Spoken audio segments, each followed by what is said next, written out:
এখন রান্না করব খাসির মাংস। খাসির মাংস কি কি মশলা দিচ্ছি সেই মশলাটা আগে তোমাদের দেখাই। এই মশলাটা আমি একটু এই যে কড়াই গরম হচ্ছে, এই গরম কড়াইতে দিয়ে একটু ভেজে নেব। দেখো এর ভিতর রয়েছে 4-5টা এলাচ, রয়েছে লবঙ্গ, রয়েছে একটা স্টার, তোমার রয়েছে গোলমরিচ, রয়েছে জায়ফল, রয়েছে একটা শুকনো লঙ্কা, আর রয়েছে জয়িত্রী, এই দেখো জয়িত্রী, আর রয়েছে মেথি, মেথি, হ্যাঁ, আর রয়েছে হচ্ছে তোমার এটা রয়েছে জিরি, মেথি না, এটা মৌরি, আমি ভুল বলেছি, এটা মৌরি। এই কয়টা মশলাকে আমি, মেথি মশলা আমার গুলিয়ে যায়, এই কটা মশলাকে আমি একটু এখন গরম খোলায় ভেজে নেব। একটু গন্ধ বেরোনো অবধি আমি একটু নাড়াচাড়া করে নেব মশলাটাকে, হালকাভাবে একটু নাড়াচাড়া করব। এই মশলাটা তৈরি করে আমি মাংসের সঙ্গে একবারেই ম্যারিনেট করে দেব।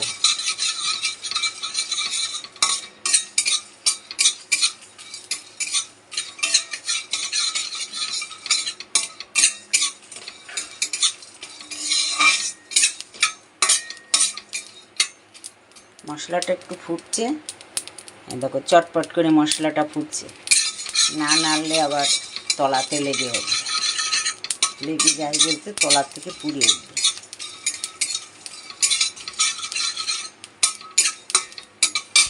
মশলাটা ভাজা আমার রেডি হয়ে গেছে, মশলা থেকে গন্ধ ছেড়ে দিয়েছে।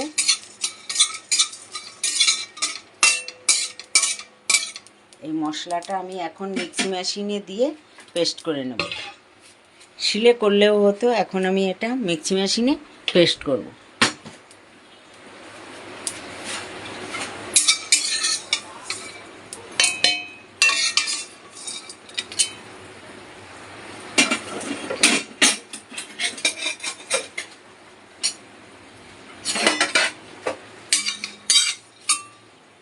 কড়াইটার এত ওয়েট না, এক হাত দিয়ে ওটাকে ঢালা যাবে না, এই জন্যে এটা আমি হাতা দিয়ে দিয়ে করে নিচ্ছি।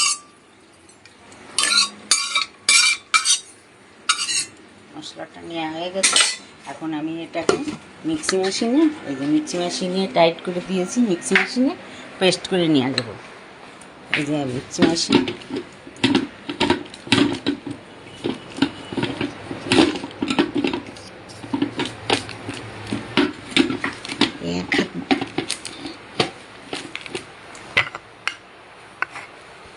এই যে মিক্সি মেশিন করে দিলাম, মশলাটা এক্ষুনি গুঁড়ো হয়ে যাবে।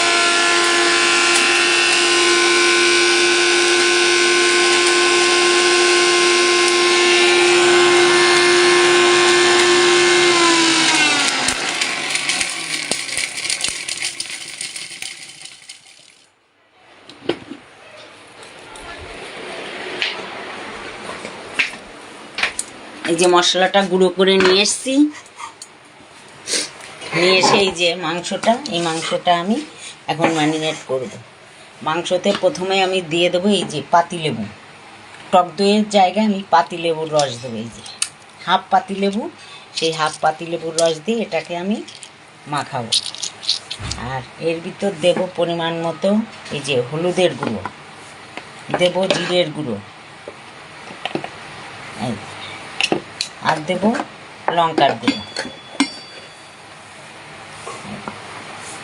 আর দেব এই যে টমেটো, পরিমাণ মতো নুন, আর দেব সর্ষের তেল, সর্ষের তেল দেবো। আর এই মশলাটা, পুরো মশলাটা আমি মিক্সি মেশিন থেকে বের করে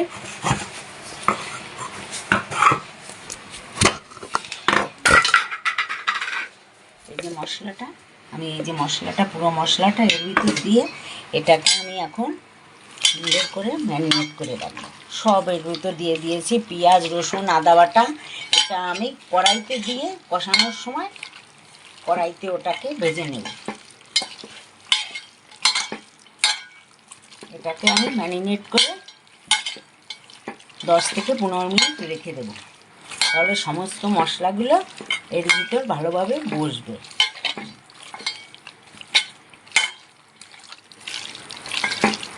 মাংসটা যত চেপে চেপে মাখবে মাংসের ভিতর মশলাটা তত ভালোভাবে বসবে। আর ম্যারিনেট করে একটু বেশি সময় রাখলে সেটাতেও অনেকটা বসে। আমি এই যে চেপে চেপে মেখে এটাকে এই দেখো এই যে এইভাবে রেখে দেবো 15 মিনিট। কড়াইতে তেল দিয়ে আমি পেঁয়াজ রসুন আদা বাটা সমস্ত কষে তারপর আমি মাংসটাকে ঢেলে দেবো। 15 মিনিট পরে আবার ফিরে আসছি।